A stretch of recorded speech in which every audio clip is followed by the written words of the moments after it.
और चले आगे बढ़ते हुए अब नजर छतरपुर पे डाल लेते हैं, जहां पंडित धीरेन्द्र शास्त्री एकांतवास में चले गए हैं। अगले 5 घंटों तक एकांतवास में ही रहेंगे पंडित धीरेन्द्र शास्त्री। एकांतवास में सनातन धर्म पर किताब लिखेंगे। देखिए, एक बड़ी घोषणा की थी पंडित धीरेन्द्र शास्त्री ने, सनातन धर्म को लेकर किताब लिखने की बात कही थी और इसी कड़ी में एकांतवास में वो चले गए हैं। जानकारी मिल रही है अगले 5 दिनों तक एकांतवास में ही रहेंगे। इधर धीरेन्द्र शास्त्री से शिवरंजनी छतरपुर मिलने पहुंची हैं। गंगोत्री से कलश लेकर शिवरंजनी निकली हैं और कल बागेश्वर धाम में गंगा जल चढ़ाएंगी और साथ ही दावा भी कर रही हैं कि मुलाकात जरूर होगी। उन्हें भरोसा है कि वो धीरेन्द्र शास्त्री से जरूर मिलेंगी।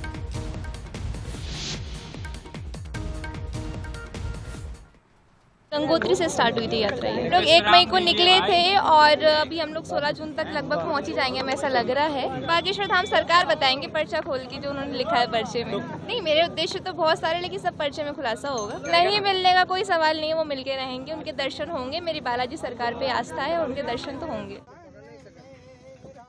तो देखिए, आप बात सुन रहे थे शिवरंजनी की, जहां वो पूर्ण भरोसे के साथ कहती हुई नजर आ रही हैं कि मुलाकात जरूर होगी, ना मिलने का सवाल ही नहीं है। धीरेन्द्र शास्त्री से वो जरूर मिल पाएंगी। कल यात्रा की शुरुआत हुई थी, कलश लेकर शिवरंजनी गंगोत्री से निकली हैं और बागेश्वर धाम में कल गंगा जल भी चढ़ाएंगी। तो पंडित धीरेन्द्र शास्त्री दूसरी ओर एकांतवास में चले गए हैं। और चलिए इस खबर पर ज्यादा बातचीत करते हैं। संवाददाता शिवेंद्र शुक्ला इस खबर पर हमारे साथ लाइव जुड़ गए हैं। शिवेंद्र, देखिए, वो बयान हम दर्शकों को सुना रहे थे जहां शिवरंजनी कह रही हैं कि ना मिलने का तो सवाल ही नहीं है। दूसरी ओर पंडित धीरेन्द्र शास्त्री एकांतवास में चले गए हैं। जी बिल्कुल, जो जानकारी मिली है बागेश्वर धाम के सूत्रों से, उनका ये कहना है कि आज से लेकर और 19 तारीख तक वो बागेश्वर धाम पीठाधीश जी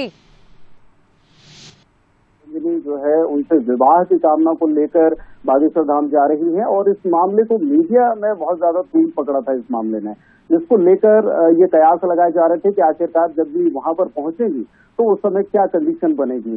तो इसी स्थिति में या फिर किसी तरह का प्रोपेगेंडा ना हो, क्योंकि ये चीज तो समझ में आ ही रही है कि बीच बीच में जिस तरीके से इनका जो काफिला चल रहा है और ये बता रही है कि वो पैदल जा रही हैं, जबकि 25-30 किलोमीटर एकदम से 1 घंटे के भीतर इनका सफर हो जाता है।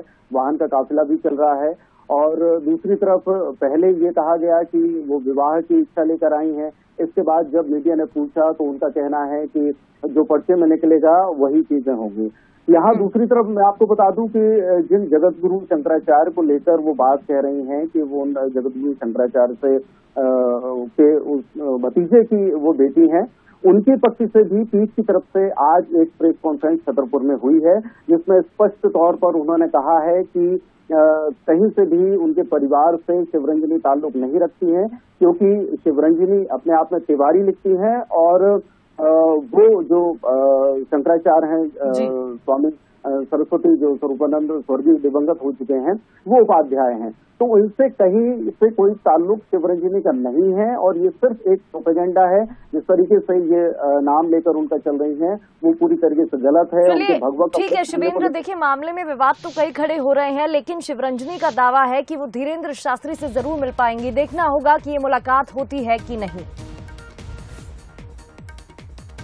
पंडित धीरेन्द्र शास्त्री एकांतवास में चले गए हैं। अगले 5 दिनों तक एकांतवास में ही रहेंगे। दूसरी ओर देखिए, शिवरंजनी जो गंगोत्री से कलश लेकर चली हैं, उनका दावा है कि वो बागेश्वर धाम के पंडित धीरेन्द्र शास्त्री से जरूर मिलेंगी। देखना होगा ये मुलाकात होगी कि नहीं। फिलहाल ये अपडेट्स मिल रहे हैं कि अगले 5 दिनों तक पंडित धीरेन्द्र शास्त्री एकांतवास में रहेंगे। उधर बागेश्वर धाम